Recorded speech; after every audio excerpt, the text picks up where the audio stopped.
A man once on America's most wanted terrorist list is now ruling Syria.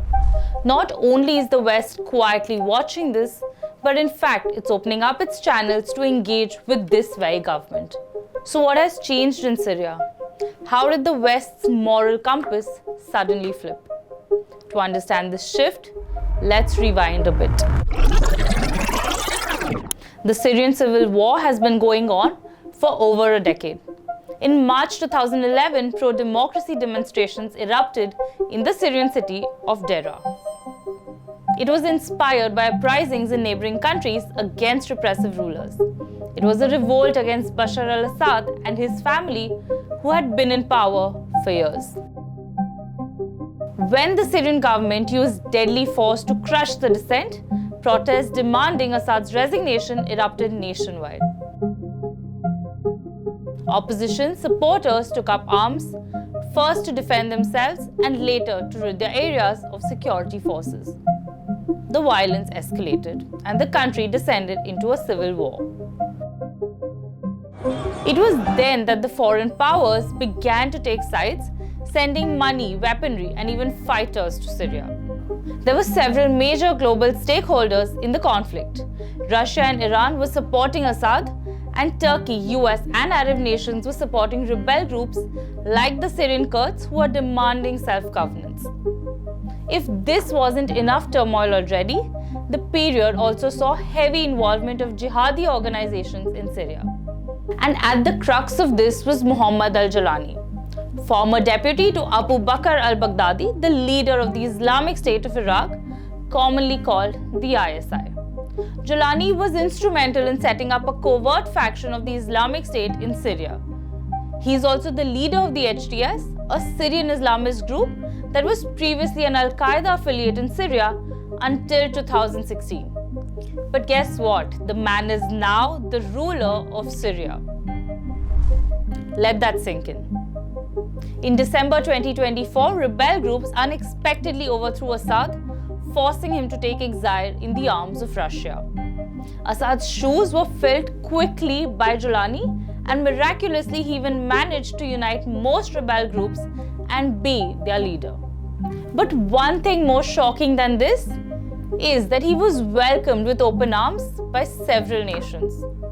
Just because he moved from a traditional jihadi attire to military fatigue and now even a suit. Something Donald Trump must adore. But don't be mistaken. This is the same man who was designated as a terrorist by Washington. He participated in the insurgency against the US and UK coalition forces in Iraq in the 2000s. He has also been responsible for several civilian deaths in Syria over the years, but that's something world leaders are suddenly okay overlooking. Jordan, Qatar, and Turkey shook hands with this man, and the latest acceptances came in from the US and the UK. A few days ago, UK Foreign Secretary David Lammy visited Syria, met Jolani, and even announced an additional support package for Syria. Well, I'm acutely aware that this is a historic visit, the first Foreign Secretary to visit Syria for 14 years. And I'm here really on behalf of the British people who have always stood by the Syrian people with humanitarian aid and support, to speak to this new government, to urge them to continue to be inclusive, to ensure that there's transparency and accountability in the way that they govern, but to stand by the Syrian people and Syria as it makes this peaceful transition over the coming months, and to continue to strengthen bilateral ties between the UK government and the government here in Syria.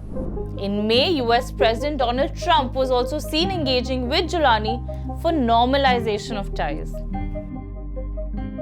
In a surprise move, he also dropped all sanctions against Syria. I will be ordering the cessation of sanctions against Syria in order to give them a chance at greatness. And as you know, there was a very big change at the top, and I thought that we have to give them a chance. They really have no chance with the sanctions. They were very biting. They were top of the line. nobody could even deal with him. You couldn't make a phone call to Syria. So we did that, and I met the new leader of the country, and he's got a strong past. That would be very nice. He's got a strong past, but I liked him a lot. I think he'll be a great representative, and we'll see. You're going to have a strong past. This isn't just an erratic foreign policy move by Trump. It's outright hypocrisy. The West has spent years condemning organizations like Al-Qaeda and the Islamic State. It has resorted to a hardline stance of either you're with us or you're with the terrorists. But today, terror has been whitewashed for geopolitics. All because al-Jolani has agreed to sign the Abraham Accords with Israel. Because he promised that Syria would formally recognize the state of Israel. Because he agreed to build a Trump Tower in Damascus.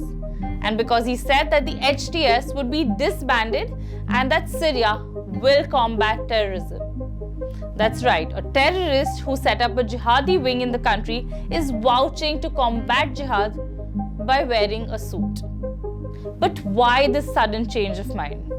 Syria is strategically important to the US and UK, especially at this point.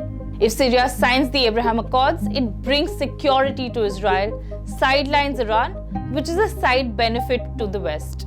Israel is interested in expanding the Abraham Accords circle of peace and normalization.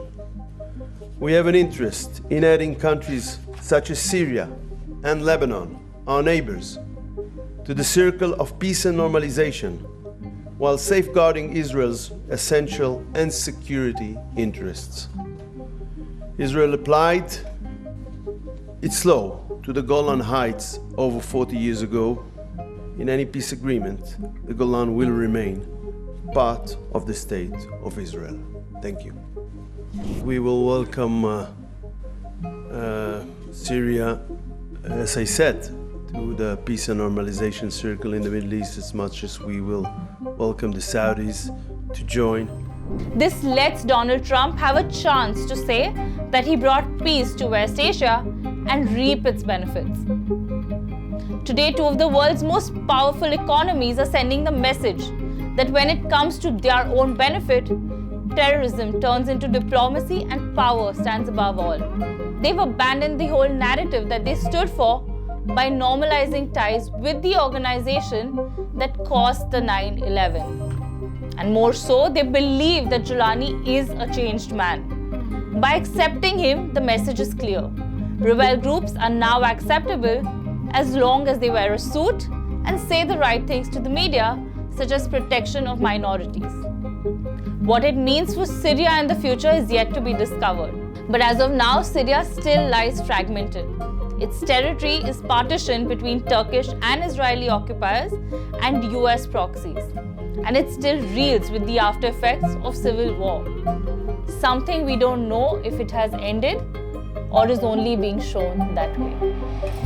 That's it for today. Keep watching StratNewsGlobal.